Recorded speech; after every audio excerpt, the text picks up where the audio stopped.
అందరికీ నమస్కారం అండి. దేవీ భాగవతంలోని ముఖ్యాంశాలు తెలుసుకుందాము. అమ్మవారు త్రిశక్తి స్వరూపిణి అండి.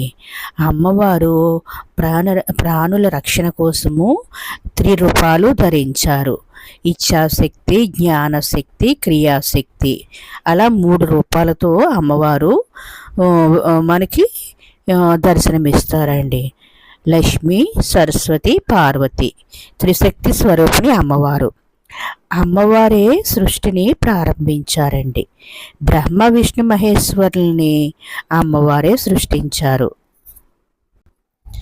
అమ్మవారు బ్రహ్మ విష్ణు మహేశ్వరులను సృష్టించి వారి ద్వారా ఈ జగత్తు అంతా సృష్టిని చేయిస్తున్నారండి అమ్మవారు.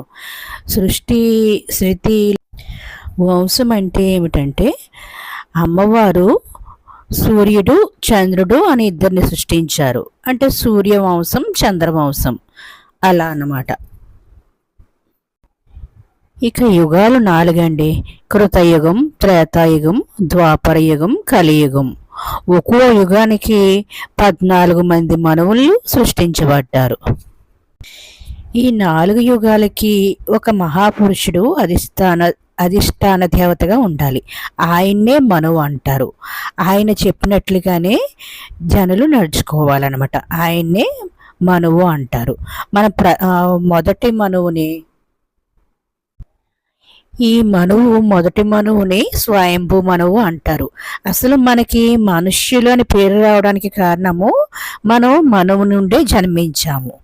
మనుస్మృతి ప్రకారము మనువు సంతానం మనందరం మనుష్యులము. అందుకని మనుష్యులు అని ఈ జాతి పేరు వచ్చింది. బ్రహ్మగారు కుడి చేతి నుంచి పుట్టిన ఆయన్ని స్వయంభూ మనువు అంటారన్నమాట.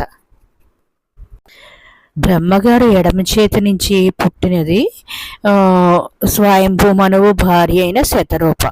ఆమె చాలా అందగత్తె మొత్తం, అందుకనే ఆవిడ్ని శతరూప అని పిలుస్తారన్నమాట.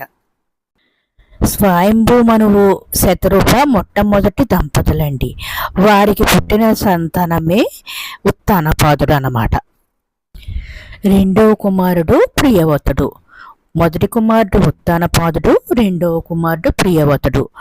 అక్కడి నుంచి వారి ఇద్దరి సంతానం నుంచి సృష్టి వృద్ధి అయింది అన్నమాట అండి. అమ్మవారు మొట్టమొదటిగా సృష్టి చేస్తారు. ఆ సృష్టించిన వారిని పోషిస్తారు. ఆ పోషించడం ద్వారా జనం వృద్ధి అవుతారు. తర్వాత వారిలో తప్పు చేసిన వారిని దండిస్తారు.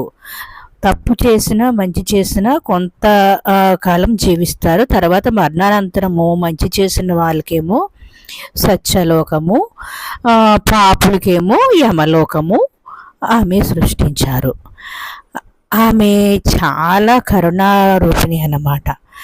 మంచి చెడులను ఆవిడే పర్యవేక్షిస్తారు. అందుకనే ఆమెను లలితా సహస్రనామంలో పంచకృత్య పరాయణ అని కూడా మనం ప్రార్థిస్తాము.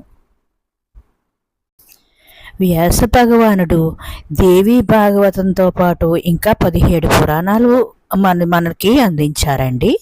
మొత్తం 18 పురాణాలు, 18 పురాణాలు వేదవ్యాస మహర్షి మనకి ఉన్న ఎన్నో బాధల నుంచి, కష్టాల నుంచి, ప్రతి సమస్యకి పరిష్కారము ఒక్కొక్క పురాణంలోనూ ఒక్కొక్క సమస్యకి పరిష్కారము ఉంటుందండి. వాటినే 18 పురాణాలు అంటారు. ఆ 18 పురాణాలు ఏమిటో తెలుసుకుందాము.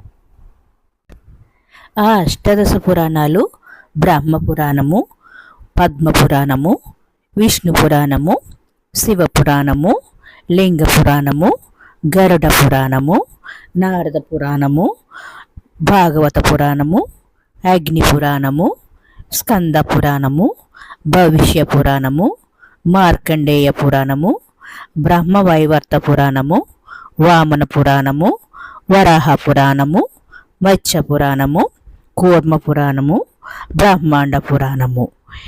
ఈ దేవి భాగవతం వినే ముందు దేవి భాగవతం వినే ముందు భాగవత పురాణం కూడా వింటే సంపూర్ణ ఫలితమని అమ్మ అనుగ్రహించారండి. ఆ అమ్మ అనుగ్రహం సంపూర్ణంగా లభిస్తుందటండి. ఇలా ఇది వేదవ్యాస మహర్షి వివరంగా చెప్పారు. ఈ దేవి భాగవతాన్ని వేదవ్యాస మహర్షి రచించి తన కుమారుడైన శుకునికి ఇచ్చారనమాట. శుకుడు మహాభక్తిపరాయణుడు. ఆయన ఎప్పుడూ వైరాగ్యంతోనే జీవించేవారు. ఆయనకి